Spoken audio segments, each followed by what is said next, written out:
एक टोले ने 9 मई को गदर मचाया। आज नए हथकंडों से पाकिस्तान के खिलाफ वारदातें कर रहा है। वजीर आजम शहबाज शरीफ का वफाकी काबीना के इजलास में इजहार ख्याल। कहा, कौम जानती है कि इसी टोले ने सरकारी टीवी और सरकारी इमारतों पर हमले किए। पीटीआई की वेबसाइट पर आर्मी चीफ, अफवाज और उनके खानदानों के खिलाफ बातें की जा रही है। यही मुसल्लह जत्थे आज मुल्क का अमन बर्बाद करने के लिए ओछे हथकंडे इस्तेमाल कर रहे हैं। पाकिस्तान के मफादात को बचाने के लिए हम पीछे नहीं हटेंगे। काबीना इजलास में पीटीआई पर पाबंदी, आर्टिकल 6 का मामला मौखर, इत्तेहादियों के तहफ़्फ़ुज़ात के बायस मजीद मुशावरत का फैसला। बानी पीटीआई आरिफ अलवी, कासिम सूरी के खिलाफ आर्टिकल 6 की कार्रवाई का फैसला। हुकूमत तहरीक इंसाफ पर पाबंदी के लिए संजीदगी से सोच रही है। पाबंदी के हवाले से मवाद मौजूद है। विफाकी वज़ीर कानून आज़म नज़ीर तारड़ कहते हैं, सियासी जमात पर पाबंदी का तरीका पॉलिटिकल पार्टीज एक में दर्ज है। पीटीआई पर पाबंदी के लिए अपने इत्तेहादियों और काबीना को एतमाद मिलेंगे।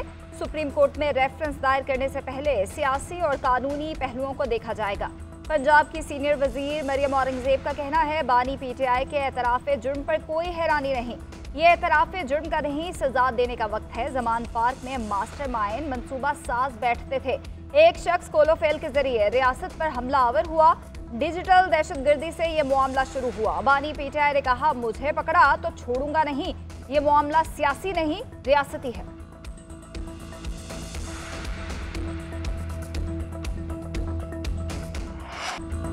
पीटीआई मुल्क की सबसे बड़ी जमात है, इस पर पाबंदी नहीं लगाई जा सकती। आर्टिकल 6 लगा कर देखें, हुकूमत को दिन में तारे नजर आ जाएंगे। Opposition leader Punjab assembly Ahmad Khan Bhachar की मीडिया से गुफ्तगू। बोले, स्पीकर ने 28 जून को ऑपोजिशन के चैम्बर को ताला लगा दिया। उन्होंने साबित किया कि वो एक जमात से ताल्लुक़ रखते हैं। पीका एक्ट के तहत साइबर अदालतें कायम की जा रही हैं। आमरीत जैसी हुकूमत चल रही है। ये जितने भी मुकदमात अब बना रहे हैं, उनके ताबूत में ये आखिरी कील होगा।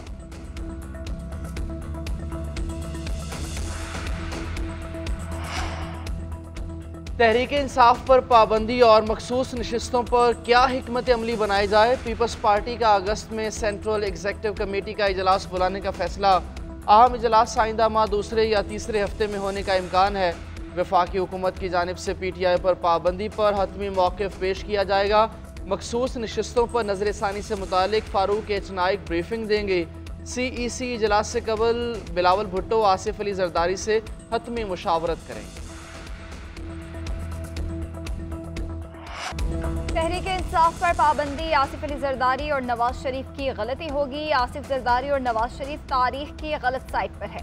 जो इनका साथ देगा वो तारीख से नजर नहीं मिला सकेगा। साबिक विफाकी वजीर फवाद चौधरी की मीडिया से गुफ्तगू। बोले, अदालतों का मजाक बना दिया गया है। अदालतों के फैसले माने जा रहे हैं, ना अवाम का मैंडेट। बानी पीटीआई मजलूम है। इस वक्त मुल्क में अनारकी और अदम इस्तेहकाम है। डिजिटल दहशतगर्दी पीटीआई नहीं, बाहर से लोग कर रहे हैं। जो बाहर बैठकर अवाम और इदारों को लड़ाना चाहते हैं, उनसे दूर रहें। जलाओ घेराव केस में फवाद चौधरी और दीगर की अबूरी जमानत में 2 अगस्त तक तौसीक कर दी गई।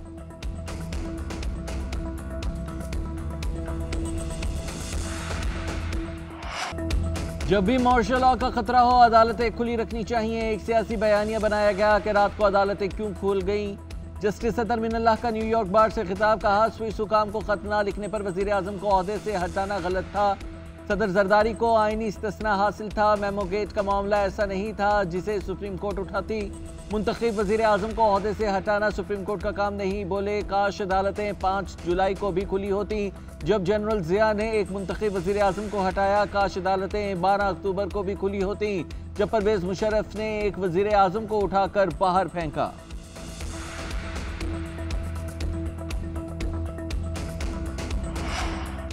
हुकूमत का पेट्रोलियम मसनूआत की कीमतों की जिम्मेदारी से निकलने का फैसला। कीमतों के तयन का इख्तियार ऑयल मार्केटिंग कंपनीज को देने की तैयारी। वज़ीर आज़म शहबाज शरीफ ने हिदायत कर दी, फैसले पर अमल दरामद के लिए कल अहम इजलास तलब। पेट्रोलियम मसनूआत की कीमतें डीरेगुलेट करने का हतमी फ्रेमवर्क वज़ीर आज़म को पेश किया जाएगा।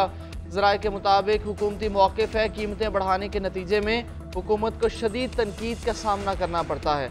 इससे पहले पेट्रोलियम डीलर्स ने ऑयल मार्केटिंग कंपनीज को कीमतें मुकर्रर करने का इख्तियार देने की मुखालफत की। सेहत आपकी दहलीज पर पंजाब में अद्वियात की फराहमी के सबसे बड़े वेयर हाउस प्रोजेक्ट का इफ्तिताह। 9 मेडिसिन वेयर हाउस फंक्शनल, 17 अरब से ज़ायद की मेडिसिन और इक्विपमेंट स्टोर करने की गुंजाइश। वज़ीर आला पंजाब की रावलपिंडी, फैसलाबाद और मुल्तान में मेडिसिन वेयर हाउस जल्द फंक्शनल करने की हिदायत। मरीम नवाज का मराका में महकमा सेहत के मरकजी वेयर हाउस का दौरा, अपनी निगरानी में अजला के लिए अद्वियात के ट्रक रवाना किए। हॉस्पिटल्स को फराहम किए जाने वाले फर्नीचर, तिब्बी आलात और दीगर सामान का मुआयना किया। उधर वज़ीर आला पंजाब से J7 ग्रुप के चेयरमैन मकबूल हुसैन की मुलाकात, सूबे के तरक्याती अहदाफ के हुसूल में पब्लिक प्राइवेट पार्टनरशिप की अहमियत पर जोर। मरीम नवाज ने कहा कि पंजाब हुकूमत निजी शोबे की सरमायाकारी की हौसला अफजाई कर रही है।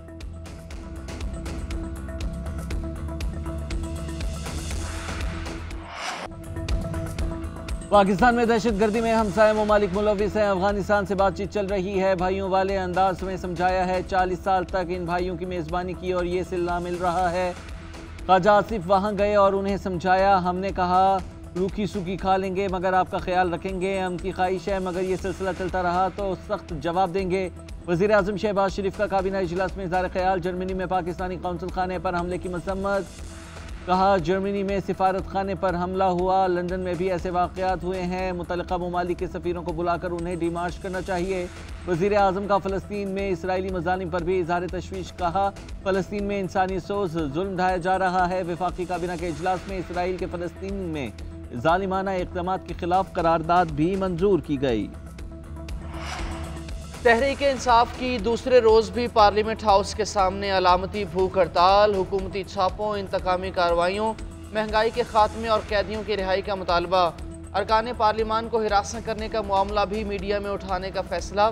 भूख हड़ताली कैंप में उमर अयूब, शिबली फराज, बैरिस्टर गौहर, असद कैसर और दीगर की शिरकत। असद कैसर कहते हैं PTI आइन की सरबुलंदी के लिए कोशिश कर रही है। मुतालबात की मंजूरी तक भूख हड़ताली कैंप जारी रहेगा।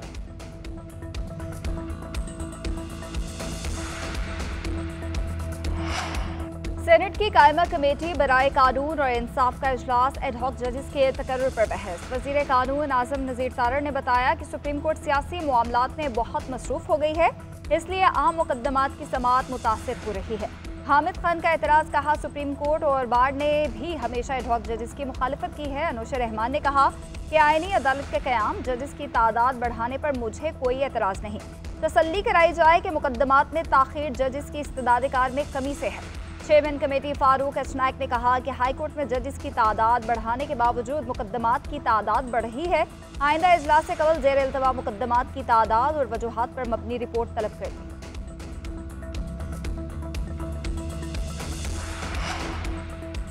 लापता अफराद के मुकदमात में इस्लामाबाद हाई कोर्ट का लार्जर बेंच तश्कील। जस्टिस मोहसिन अख्तर कियानी बेंच के सरबरा मुकर्रर। जस्टिस तारिक महमूद जहांगीरी और justice Arbab Tahir larger bench में शामिल।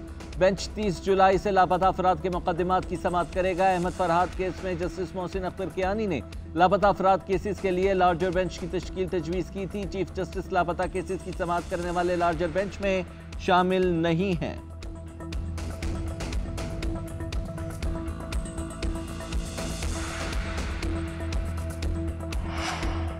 पाकिस्तान में जमहूरियत और इंसानी हुकूक की हिमायत पर तवज्जो मरकूज़ है। अमरीकी सदर की तरफ से 10 करोड़ 10 लाख डॉलर पाकिस्तान के लिए इमदाद की दरख्वास्त की है।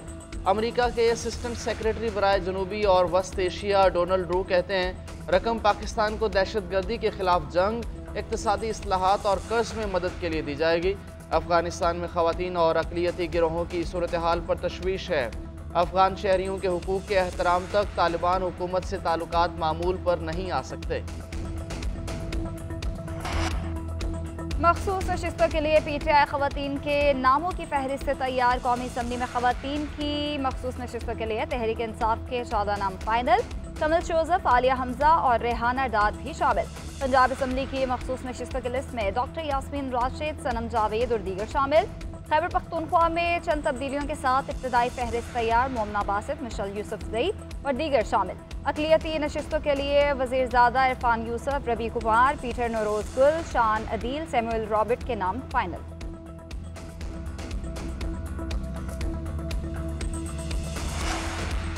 MKM पाकिस्तान का बिजली ना बनाने वाली IPPs के साथ मुआहदे फौरी खत्म करने का मुतालबा। मुस्तफ़ा कमाल कहते हैं आवाम का सबसे बड़ा मसला बिजली और महंगी बिल्स हैं। IPPs को डॉलर में अदायगियाँ की जा रही हैं। इनकी अदायगियाँ बिजली के बिलों में आवाम से वसूल की जा रही हैं। बिजली के बिल्स में टैक्सेस पाकिस्तान की बका का मसला है। कैपेसिटी पेमेंट्स के साथ पाकिस्तान नहीं चल सकता।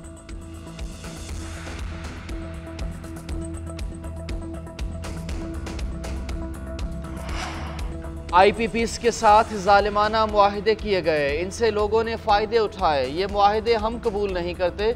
अमीर जमात इस्लामी हाफिज नईमुर रहमान कहते हैं IPPs हर साल पाकिस्तानी मईशत को अरबों का नुकसान पहुँचाते हैं। सस्ती बिजली के लिए हमारे पास कोयले के ज़खायर मौजूद थे, इनसे फ़ायदा क्यों नहीं उठाया गया? ये हुक्मरान रिलीफ नहीं दे सकते, अवाम को खुद निकलना पड़ेगा।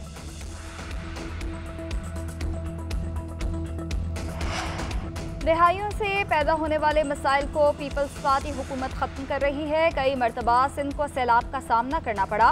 मुतासरीन के लिए घर बनाने का सबसे बड़ा प्रोजेक्ट ला रहे हैं। वज़ीर आला सिंध मुराद अली शाह का बदीन में खिताब, कहते हैं सांगढ़ से उमरकोट तक एक ड्रेन और अंडरपास बनाया जा रहा है। LBOD के डिज़ाइन में तब्दीली करके पानी के रास्ते बहाल कर दिए। अब बदीन, सांगढ़, मीरपुर खास और नवाब शाह की ज़मीनें सैलाब से नहीं डूबेंगी। कम वक्त में मसाइल के हल पेश किए।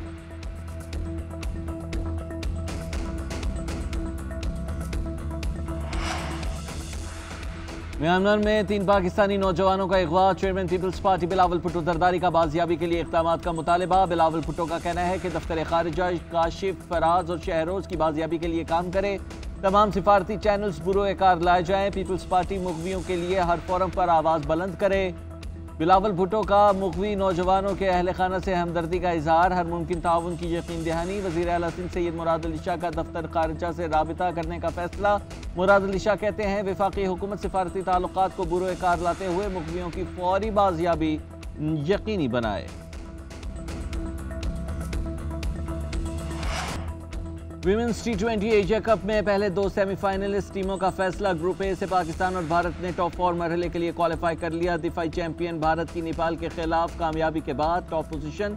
पाकिस्तान ने आखिरी लेग मैच में UAE को 10 विकेटों से हराया। पाकिस्तान 3 में से 2 मैचेस जीत कर ग्रुप के दूसरे नंबर पर। नेपाल 1 मैच जीत पाया, जबकि UAE की टीम शिकस्त दामन में समेटे घर रवाना। सेमीफाइनल में नीदाडार 11 का मुकाबला किससे होगा, इसका फैसला ग्रुप बी मैचेस के इख्तिताम पर हो जाएगा।